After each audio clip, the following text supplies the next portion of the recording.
What's up? What's up? What's up? Just 350 JP in the house. Okay, so here's another of my English stories.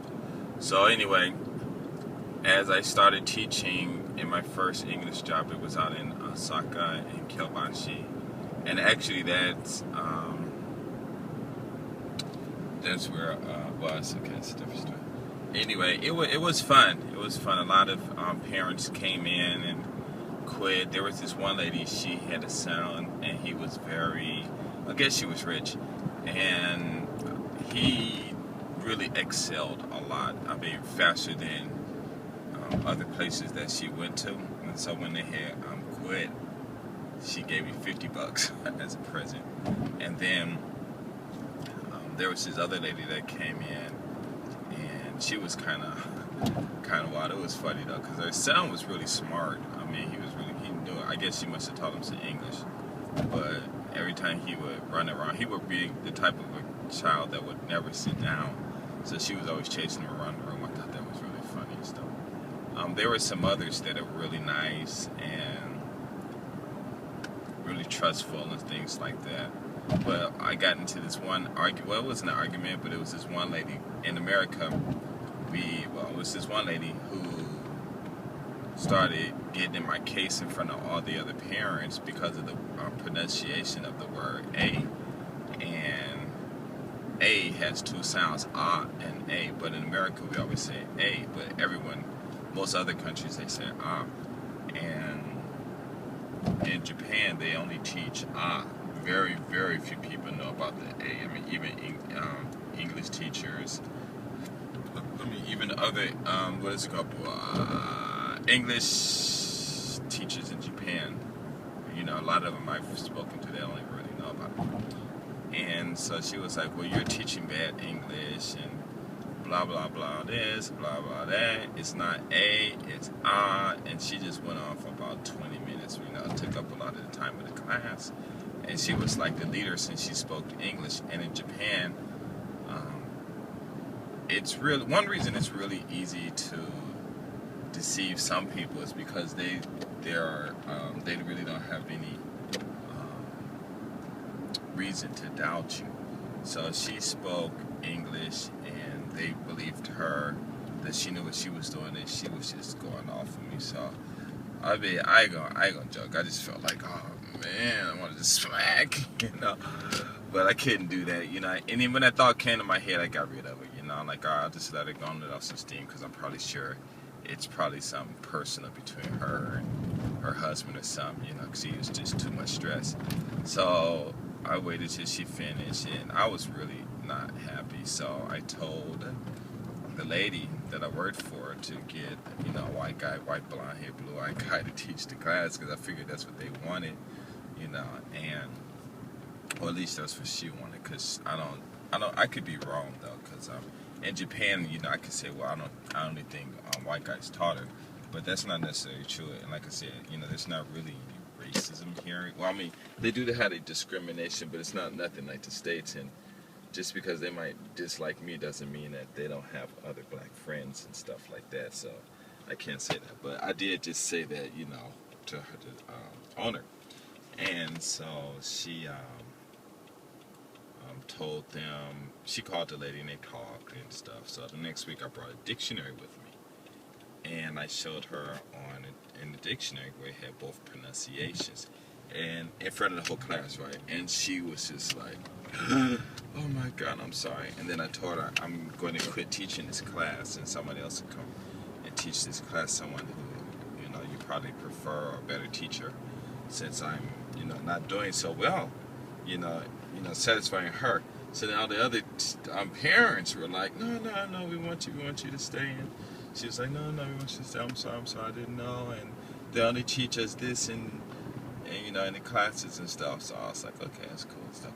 But after that, I think she quit, like, I don't know how long it was. She was there for a while after that. You know, I don't know if it was because of her job, her husband's job, location changed or whatever. But working over there was really fun. Like I said, a lot of kids came. The class was always full.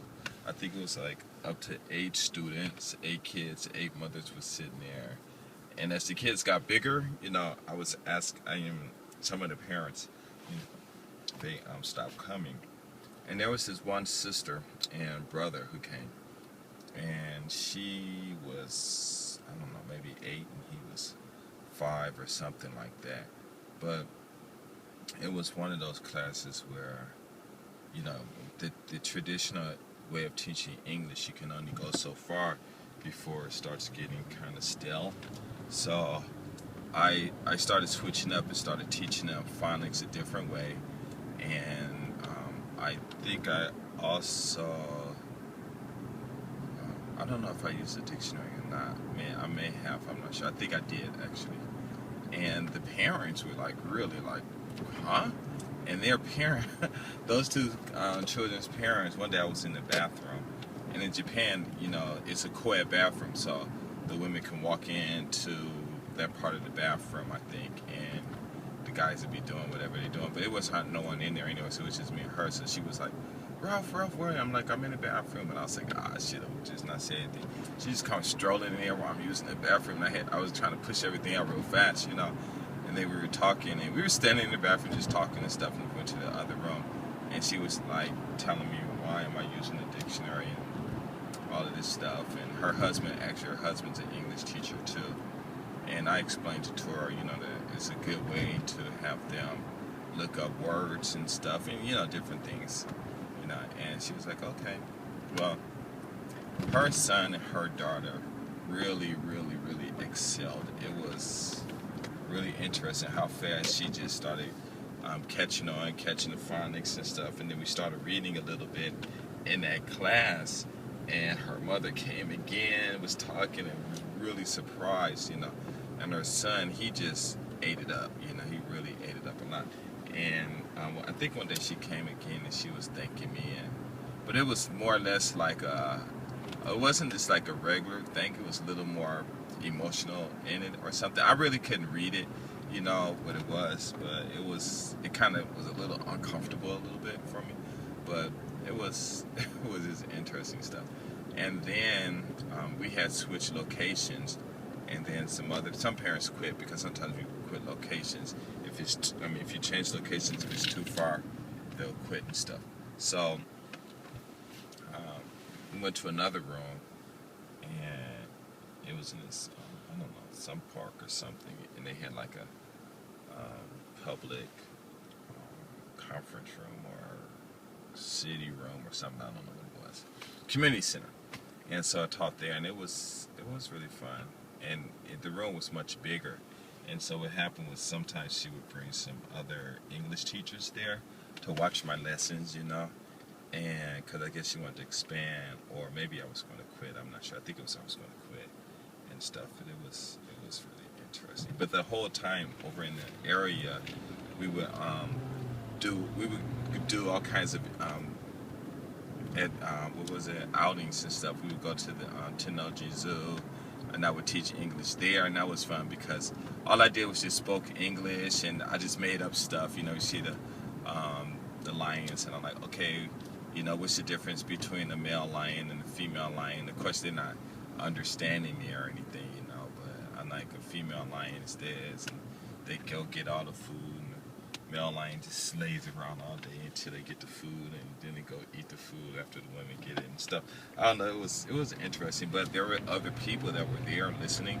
So when I started, every time we went to a different cage or area, I would start, you know, explaining to them in English, because what it was during that time in Japan, I don't know now, but it was this acquired English, and I guess a lot of the parents were sold on the fact that if their children were around people who spoke English, then they would pick it up automatically or something like that, you know. And I was telling the lady who owned it, you know, that no, it's not going to work like that. There's a different way that needs to be done and stuff, you know. But I was like, all right, whatever, you know. She was paying. I was getting paid like, I think I got up to like $50 an hour or something like that, or maybe $40 an hour. You know, if I was absent though, she would get some other people, and she would pay them $60, I guess, incentive to make them come and stuff. But it was fun, and then we would go to what are those places called? The park next to the place. It was a park, before we moved to the new place. It was an old place. It was parked there. And I made this story, and it was called the Foot Planet, Planet Foot, and the Foot People. And I would draw everything in the dirt, and we would, act it out and stuff. It was funny. The kids really liked that. And, they just played on the slides and stuff. And then as they're climbing up the stairs, like when you're talking to your kids in America, okay, climb up the stairs, and maybe you start counting the steps, 1 step, 2 steps.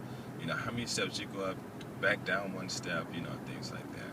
But it was fun teaching over there. But over in that area, though, I really got a chance to establish a lot of teaching ways that a lot of people traditionally do.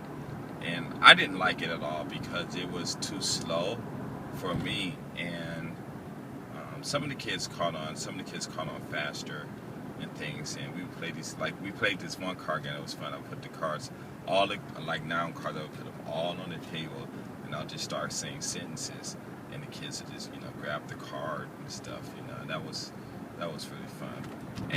But there were these 2 kids that came, and they spoke some pretty good English, and they had the mother was like really into English and stuff. And I guess they had a best friend, and then some white guy, someone that invited me over to the house, and we were talking and stuff just to see what type of person I was.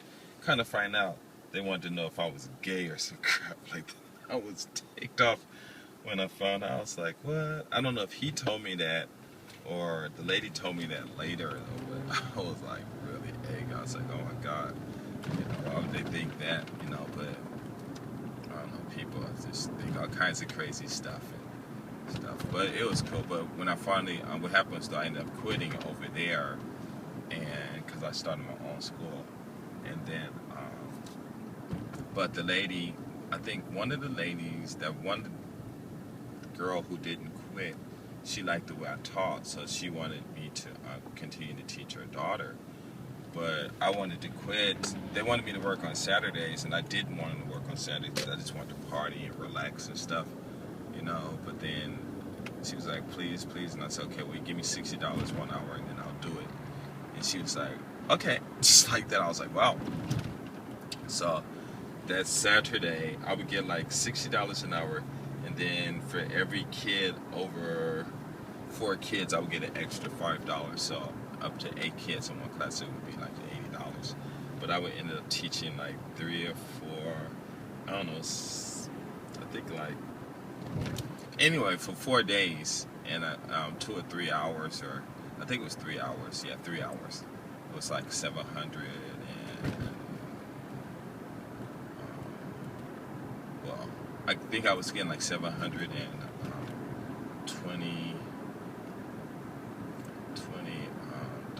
or something like that.